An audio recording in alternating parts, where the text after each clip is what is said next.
All right, everybody. Today we're going to talk about European exploration of North America. So the Mississippians are building their mounds and making their art and their jewelry, but the major countries of Europe, countries like England and France and Spain, they'd already moved on to the Renaissance. And as you can see on the board, the printing press had already been invented. Da Vinci had painted the Mona Lisa, and Queen Elizabeth I was already in power in England, and England was fighting against Spain. They were fighting the Spanish Armada. So there had been a lot more cultural development in Europe than there had been to this point in North America. So the reason that Europe wanted to colonize was because they wanted new land. That new land meant more money for them, it meant more power for their countries, and so they started sending out explorers. And here are some of the most famous explorers from that age. We've got John Cabot up in the top left-hand corner. He was from England. He ended up sailing to Canada. Then on his right, you've got Vasco da Gama. He's the one that circled Africa, that went all the way around the Cape of Good Hope for the first time. Then to his right is Hernando Cortez. He's the one that conquered the Aztecs and was one of the first and really one of the only to find the great riches and wealth and treasure that many of the explorers were hoping to find. To his right is Amerigo Vespucci, and he's the one that America is named after. Then look down below him. The guy in the funny hat is Ferdinand Magellan, one of my personal favorites because his story is so fascinating. He was the first to make it all the way to the Far East by sailing west, and eventually his crew circumnavigated or went all the way around the world, even though Ferdinand Magellan did not actually make it all the way around the world himself. He was killed in the Philippines. To his left is Giovanni Verrazzano. He was the first to explore the northeast coast of the United States, including Cape Fear, North Carolina. He went as far south as North Carolina, did not make it all the way into the state of Georgia. To his left is Francisco Pizarro. He's the one that conquered the Incas and explored a good deal of South America. And then to his left, the guy who looks like he's got flowers on his helmet, that's Juan Ponce de Leon, or as people in Atlanta like to say, Ponce de Leon. He explored Florida and was the guy that went on the wild goose chase looking for the Fountain of Youth. So hopefully you've heard of most of these explorers. None of them are in our standards, however. We're going to focus today on a couple of other folks. The big dogs of exploration, so to speak, the countries and their leaders who really kicked off the exploration of the New World would be Spain and Portugal. So up on the left, you'll see King Ferdinand and Queen Isabella of Spain. And then over on the right, you'll see Henry the Navigator, who was the Prince of Portugal. Now, Ferdinand and Isabella, they're the ones that funded Christopher Columbus's voyages to the New World. And then Henry the Navigator is the one who funded the first exploration of Africa, which unfortunately eventually leads to the beginning of the slave trade. So these are the ones who really got exploration of the New World started. Now, Hernando de Soto is the one explorer that's in the standards for Georgia Studies. He's your you ought to know guy for explorers. He sets out in 1539. He was sent by the son of Ferdinand and Isabella, Prince Philip. He explored for Spain.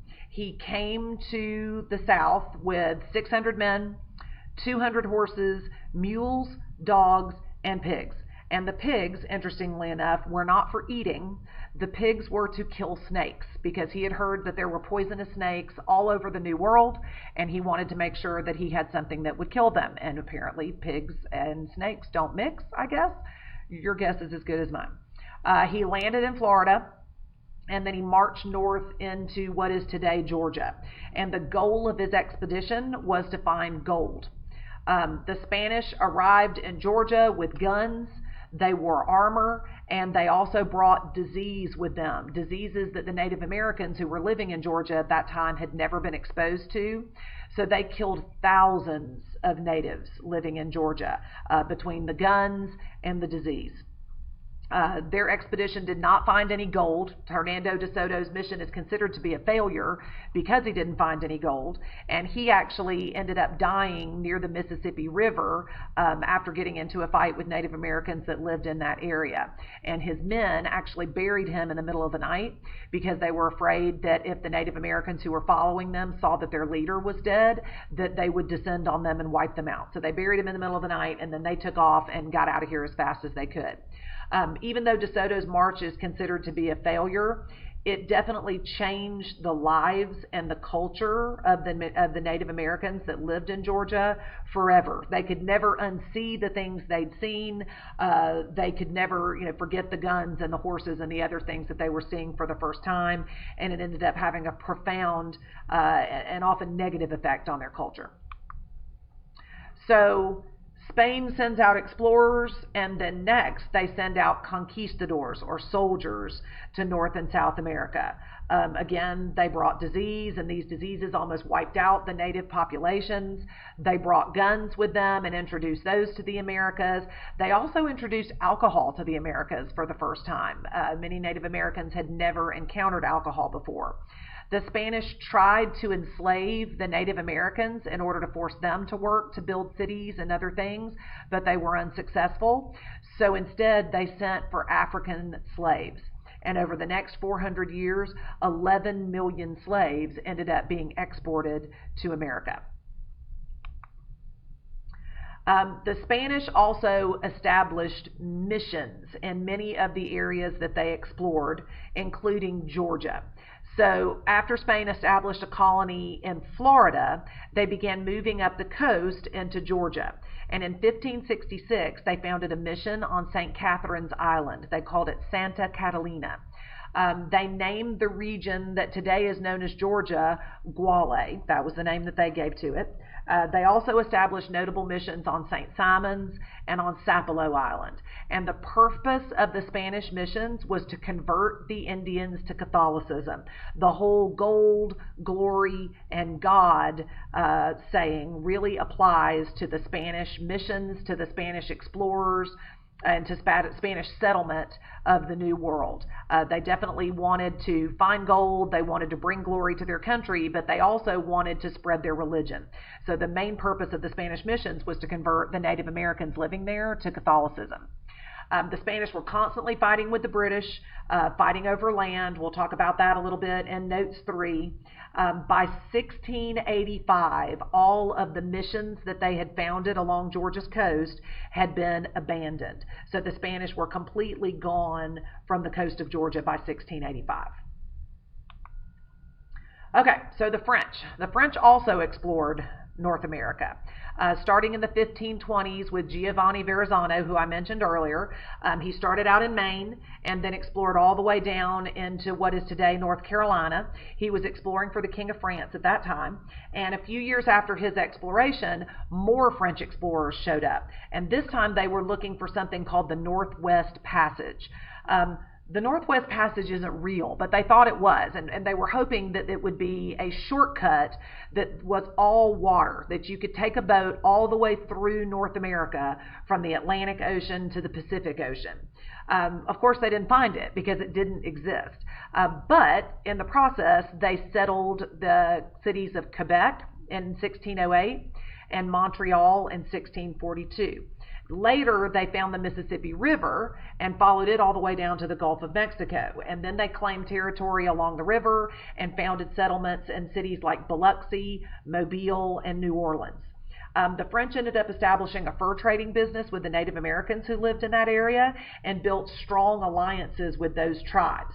So the French weren't really an immediate threat to the English colonies when Georgia was first colonized, but their Native American allies were. So we weren't really so worried about the French in Georgia, but we were worried about the Indian tribes that were allied with the French. They were always a danger to the Georgia colonists. And then that goes over what I just mentioned. That's what it should say in your notes. Okay, so we've talked about the Spanish, we've talked about the French. Now let's focus on the English, or on the British, because that's who settled Georgia, that's who settled the original 13 colonies, that's where our country really gets its start. And it all goes back to this old fat guy here. This is King Henry VIII. He was the King of England, and he is fascinating mainly because he was married 6 times.